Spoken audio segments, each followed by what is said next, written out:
Thus the heavens and the earth and all the host of them were finished. And on the seventh day God ended his work which he had done. And he rested on the seventh day from all his work which he had done. Then God blessed the seventh day and sanctified it, because in it he rested from all his work which God had created and made.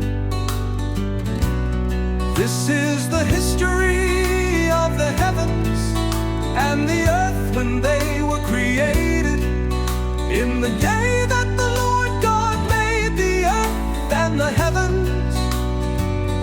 Before any plant of the field was in the earth, and before any herb of the field had grown, the Lord God had not caused it to rain on the earth, and there was no man to till the ground.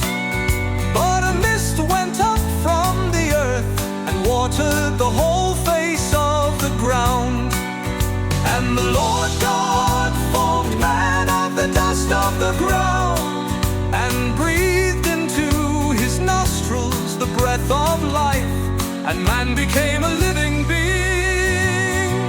The Lord God planted a garden eastward in Eden, and there he put the man whom he had formed. And out of the ground the Lord God made every tree grow that is pleasant to the sight and good for food. The tree of life was also in the midst of the garden, and the tree of the knowledge of good and evil. Now a river went out of Eden to water the garden, and from there it parted and became four riverheads. The name of the first is Pison. It is the one which skirts the whole land of Havilah, where there is gold, and the gold of that land is good. Billium and the onyx stone are there. The name of the second river is Gihon. It is the one which goes around the whole land of Cush. The name of the third river is Hiddekel. It is the one which goes toward the east of Assyria. The fourth river is the Euphrates. Then the Lord God took the man and put him in the Garden of Eden to tend and keep it.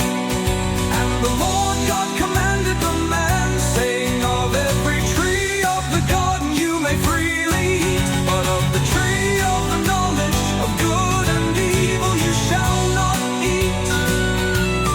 For in the day that you eat of it you shall surely die. And the Lord God said, "It's not good that man should be alone.